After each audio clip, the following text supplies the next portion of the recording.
Hey everyone, and welcome back. In this video, I'm going to show you exactly how to fix the WhatsApp cannot open PDF file problem in just a few simple steps. Let's get started. Clear cache and data. Open your phone settings. Scroll down and tap on Apps and Notifications. Select App Info. Scroll until you find WhatsApp, then tap on it. Go to Storage and Cache. Tap Clear Cache. Don't worry, your chats are safe if they are backed up. Now go back to the previous screen. Check App Permissions. Tap on App Permissions. Make sure all necessary permissions for WhatsApp are allowed, especially storage and files access. Update WhatsApp. Open Google Play Store.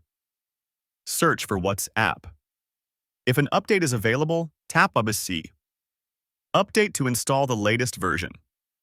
Updating the app often solves file opening issues, including problems with PDFs. And that's it. After completing these steps, your WhatsApp should be able to open PDF files without any problems. If this video helped you, don't forget to like, share, and subscribe for more helpful tech tutorials. Thanks for watching.